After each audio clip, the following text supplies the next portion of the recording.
Hello everyone, welcome back. So today we're going to be doing the Razorfen Downs Goldfarming Transmog farming video. So today what I'm going to do is I'm going to show you guys the route I take in Razorfen Downs. Then what I'm going to do is after that I'm going to do 10 runs of the Razorfen Downs until I get the lockout for the first 30 minutes into an hour before I can do another 10 runs. So and then I'm going to show you guys what I got out of this 10 runs and see if we got anything worth it. So I'll see you guys when we are finished. Right, so here we are. So what we're gonna do is we're gonna run straight here to here. So then we're gonna loot.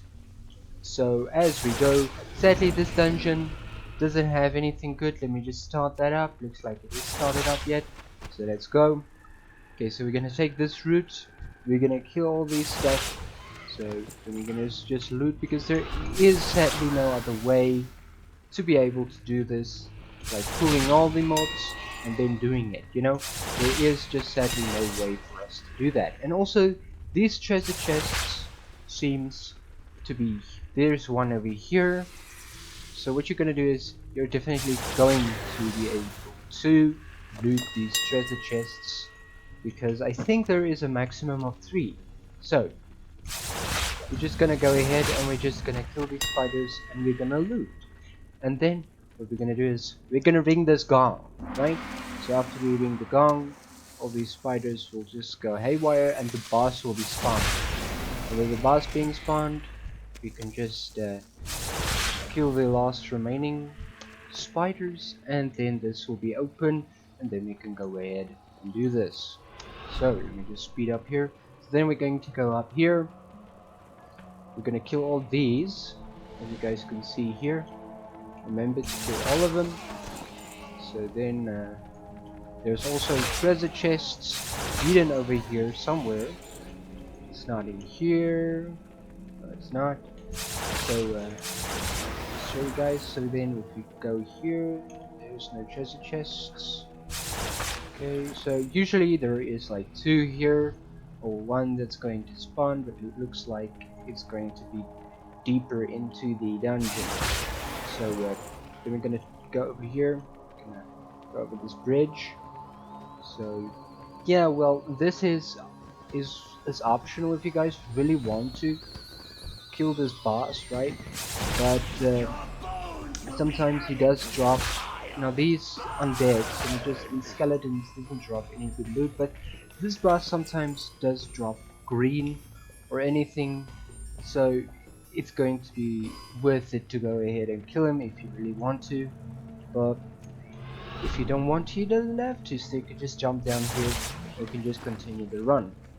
There's a lot of treasure chests in this dungeon, which is going to be the thing you're going to be after. So if you can maybe be a rogue and do this, you would help yourself out tremendously, because you can go ahead and you can obviously you can open or lockpick all the broken ones, all the locked, excuse me, treasure chests. So that is the one you want to do, right? Because I mean, if you're a rogue, you can open anything that has a lockpick on it, right? So that's ultimately what you're going to be doing. So I really recommend doing it as a rogue, because they can open it naturally. But since if your character has lockpicking or has a profession that allows lockpicking, you can go ahead and do that. So yeah, there we go, guys. So I'm just going to loot these. Oh boy, and there is one of the very okay, there is a second chest, and as you guys can see, it's a lock. So what I was talking about was, you know, going ahead and obviously checking these huts, and because some of them do have treasure chests that is going to be having your very valuable items, but of course, you know, it's just they have a higher chance of dropping those items you really want, right? So that is why we do them. So I have a bunch of zombies chasing me right now, but it's okay. We can just continue with the run and just loot. So this hut is the last hut, I suppose. That's going to have a chance of a treasure chest, but it doesn't look like it has any treasure chests. So what we're gonna do is then we're just gonna kill these last 3 mobs, right? Okay, got a fast bolt. Okay, there we go. We're gonna kill them. I don't recommend killing this boss because it's just gonna take you guys a lot of time and it's not gonna be worth it. So, but I don't know where all these zombies is coming from. It's just really annoying. But okay, so once you're done with this, what you're gonna do is you're gonna jump down right here, right? So if you jump, let's say this ledge, you're gonna jump down here, right? And then you're gonna take this path out, and then you're gonna reset the dungeon, and you're gonna be done, right? So what we're gonna do is we're gonna do 10 runs, right? 10 runs until the lockout. So this means 9 runs from now until I get the lockout, and then I'm gonna show you guys the loot I have obtained from that 10 runs. So you guys know what the route is now. So you're gonna see what I get in 10 runs. 10 runs a few minutes ago, and you're not gonna believe what I got. Something I have never thought would ever drop in 10 runs in one of these dungeons that doesn't even have that much mobs. So yeah, well, you might call me very lucky because I think I am very lucky, or is it just the dungeons that love me or love the clout on YouTube? Maybe, I don't know. So let's check it out. So here we are. So yeah, so we have the symbolic crown. First up, we've got the Brutish Boots. Not very, most of these are going to just be able to fill up your auction house. It's not going to be really like they're going to sell in 2 days because they just don't sell in 2 days. But I can give you tips on where or which realms you want to go on, because some of these will obviously sell very much better on the RP servers, which is the role-playing servers on World of Warcraft, because these are all transmog sets you can put together, transmogs obviously, and then you look like a specific character or whatever you want to be on the RP role-playing service. So I think being on a role-playing service, you're obviously going to be better off selling transmogs. So, but me, I'm not on a transmog server or role-playing server, excuse me, at all. So, if this doesn't help, it takes me some time to sell these guys, but I do sell them. So it's useful, yeah. So then we got the Aurora Pants. They sell quite nicely. The Nocturnal Cap also, it sells extremely fast. And then we've got one of the Saltstone set. So the Saltstone the is the set you want out of this dungeon the most, is the Saltstone obviously. But the Saltstone girdle, it's not really the most sought after one, which I think the most sought after is obviously the chest or maybe the leg guards, which is the pants. So yes, and then we've got a large Sephorium charge. I know a lot of engineers use this. Green whelp armor, I know it's just a plan, so I just decided why not, We've got another pattern, because patterns are really useful, or they're worthwhile in this dungeon because there's so many chests that spawn in this dungeon. So yeah, and then we've got the Warden's Woolies.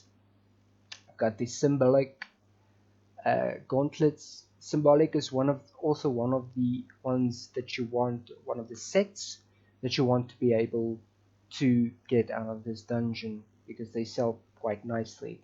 So then we've got the White Bandit Mask. You guys can see there, sells pretty nicely. And then we've got the Imposing Vest of the Aurora, also sells quite nicely. We've got the Sentinel Boots, which goes perfectly with those. And then we've got the Imposing Pants, which goes perfectly with that. I might as well just put sets together here because, yeah. And then I've got a random ring because I just think they would sell. Now this is one of the things I got out of the boxes or the chests, was this spoilers of the venom spider. They look quite nicely. And then I've got the elixir of detect lesser invisibility. Some people like it. And then we've got the wicked mithril blade. Now this one there's none on any auction house at the moment, as you guys can see. But oh wait, it's soulbound, so that's useless. You can just go ahead and do that. There we go. Bye bye. Then I've got these Catgar whisker. You get a lot of herbalism plants and all those goodies. So if you're a herbalist, I suggest you go run this dungeon while you're transmog farming, and you know you're gonna make a lot of gold. So you want to do that. And then we've got an epic drop in 10 runs, which is just insane. I don't know how the hell I did that, but yes, here it is, the Ardent Custodian. You know, it's not even one of the good ones, but for some reason I've got the epic out of a dungeon in 10 runs in one lockout. Like, how? You know, I don't know how I do this, guys, but you know, maybe it's just to show you guys, you know, there's a lot of worthwhile loot in these dungeons. So then we've got the Knight's Gauntlets, and then we've got the Knight's Legards, which is obviously, you know, the warrior kinda superwoman transmog type, if you will. So yeah, there we are, guys. So all in all, if I put them all together here on Loot Appraiser, I've gathered 16,400 and what? No, it's 164,000. Excuse me, 584 gold. Now that's obviously just an estimate, guys. It doesn't mean you're going to get that kind of loot. Really, it doesn't. You're not gonna get that, right? And then we've got the currency looted, 573 gold, right? So that is all the gold I've gathered from mobs and chests and whatnot in this 10 runs. And then we have items looted, 10,044 items, and noteworthy items 141. Now this is not too bad. So it took me what, 1 hour 14 minutes to do this, so it's not too bad. Now it says Kalimdor, but actually I've been doing Razorfen Downs, excuse me. So there we have it. So thank you for watching, guys. So a lot of more of these farming videos coming soon, so stay tuned. I'm maybe going to put them on a schedule for you guys. I'm going to go check when is the best time to put it on a schedule for the releases, so that you guys stay up to date with them. So here we are, guys. I hope you guys enjoyed the video, and I'll see you guys in the next one. Peace out.